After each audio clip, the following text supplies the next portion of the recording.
Dans cette vidéo, je vais vous montrer une technique qui peut être intéressante à mettre en place dans des phases un peu plus d'aplat lors de l'été.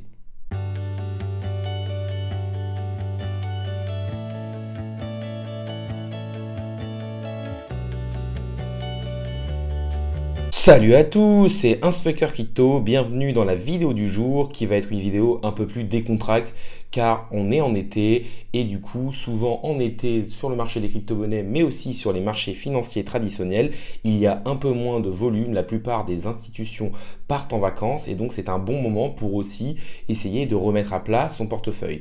L'objectif de cette vidéo, ça va être d'essayer de regarder comment gérer au mieux et d'optimiser au mieux son portefeuille. N'hésitez pas à liker la vidéo, à commenter pour me dire ce que vous pensez de ce type de vidéo. N'hésitez pas non plus à vous abonner, ça récompense le travail que je fais au jour le jour et ça permet de faire grossir la communauté. Mais on va tout de suite passer sur le thème de la vidéo du jour, à savoir comment gérer et optimiser son portefeuille pour être prêt pour le prochain bull run. Si on regarde un peu les dates à venir, on voit que dans moins de 300 jours, c'est-à-dire un peu moins de 1 an, on va avoir le halving du Bitcoin.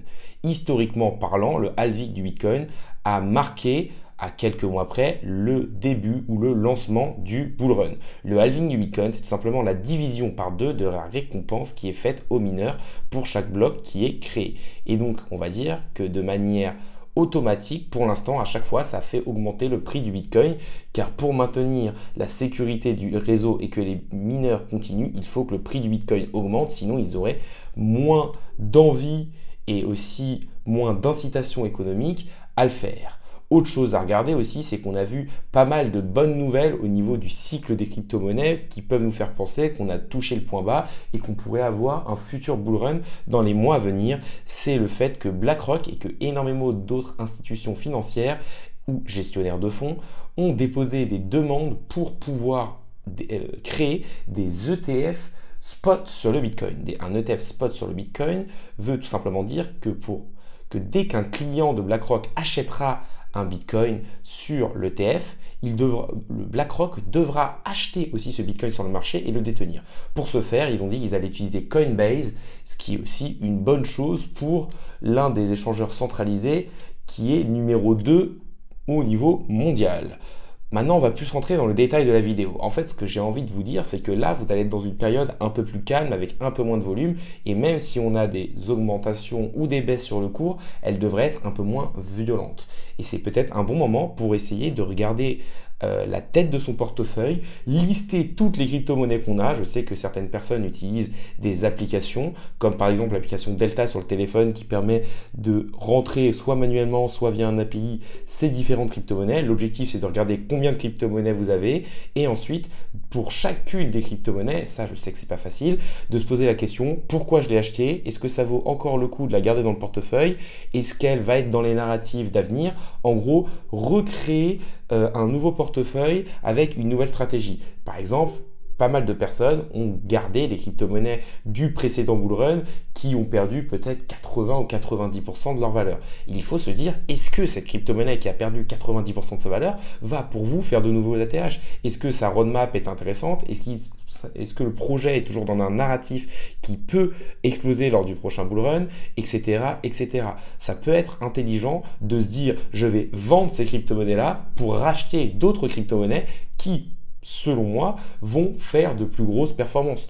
Je pense par exemple à des crypto-monnaies telles que Avax Avalanche ou Solana qui ont pour l'instant énormément perdu.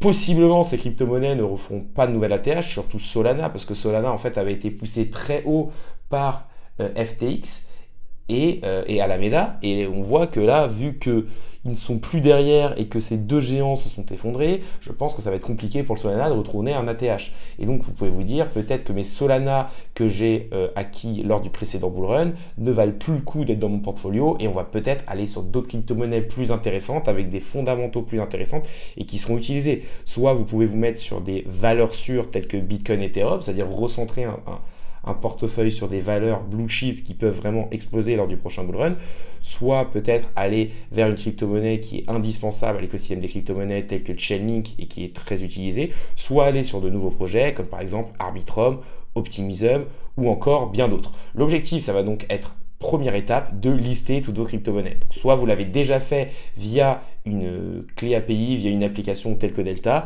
soit vous l'avez déjà fait dans un fichier Excel, soit vous ne l'avez pas encore fait. Donc du coup, ce qui peut être pas mal, c'est d'aller sur vos différentes plateformes, par exemple sur votre MetaMask, sur votre Binance, sur votre KuCoin, en fonction des différentes plateformes que vous avez, et toutes les lister dans un fichier Excel. Ensuite, vous allez regarder combien vous en avez.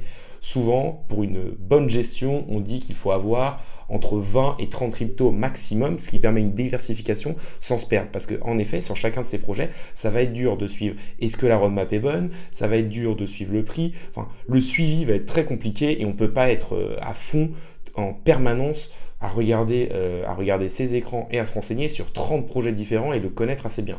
Donc, si vous voyez que vous avez 50, 60 ou 70 cryptos, ça peut être intelligent de peut-être vendre certaines de ces cryptos. En plus, on a eu un petit rebond sur le Bitcoin qui a pu redonner certaines couleurs à certaines crypto-monnaies et vous dire, on se reconcentre sur 10, 20, 30 projets en fonction du temps que vous avez alloué et de vos différentes connaissances. Donc ça, c'est l'étape 1. Essayez de lister les crypto-monnaies et regarder combien on en a. L'étape 2, ça va être de se dire, pour chacune de ces crypto-monnaies, pourquoi je l'ai en portefeuille? Est-ce que ça vaut encore le coup? Est-ce que la roadmap est intéressante? Est-ce que les narratives sont intéressantes? Est-ce que l'équipe travaille encore lors de ce bear market? Est-ce que sur le fil Twitter, il y a régulièrement des actualités ou est-ce que le projet est au point mort? Si vous arrivez à répondre positivement à toutes ces questions, vous allez pouvoir dire on garde ce projet. Sinon, vous allez vous dire ok, je le mets en jaune dans mon fichier Excel et je me dis que ce projet-là, je vais le vendre au profit d'un autre. Troisième étape, une fois que vous avez récupéré les stablecoins en ayant dit je garde tel crypto, je vends tel crypto, ça va être de se repositionner. Pour ça, vous allez tout simplement devoir écrire une stratégie, vraiment l'écrire sur un papier ou sur votre ordinateur pour pouvoir la suivre. Cette stratégie, ça va être de dire mon objectif c'est de faire un x5, un x10 et après de vendre. Mon objectif ça va être de vendre quand le Bitcoin va atteindre un nouvel ATH, etc. etc. et de vous dire aussi je vais me mettre sur tel ou tel narratif.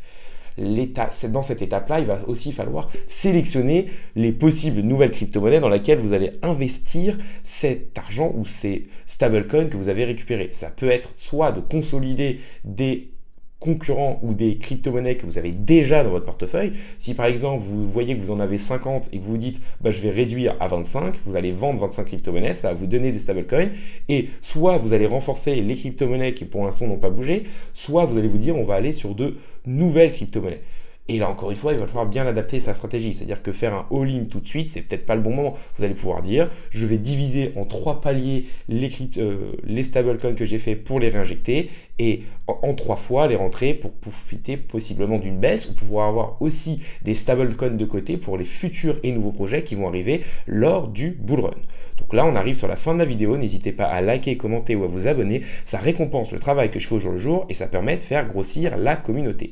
Pour conclure cette vidéo, c'est une vidéo un peu mindset pour dire que ça peut être très intéressant d'essayer de regarder les crypto-monnaies qu'on a et de recentrer sur son portefeuille sur certaines valeurs. En effet, on a vu que énormément de gros projets, comme par exemple EOS, IOTA, n'ont pas fait de nouveau plus haut lors du bull run et ça aurait été plus intéressant pour les personnes de les vendre et de se positionner soit sur de nouveaux acteurs comme Solana et Avalanche lors du dernier bull run qui ont explosé ou se dire je redeviens plus sécuritaire au niveau de ma stratégie et vous remettez par exemple ça sur ETH et surtout le faire par palier pour éviter de tout mettre d'un coup et de ne pas profiter d'une possible baisse. La vidéo du jour est maintenant finie. Salut à tous et à la prochaine.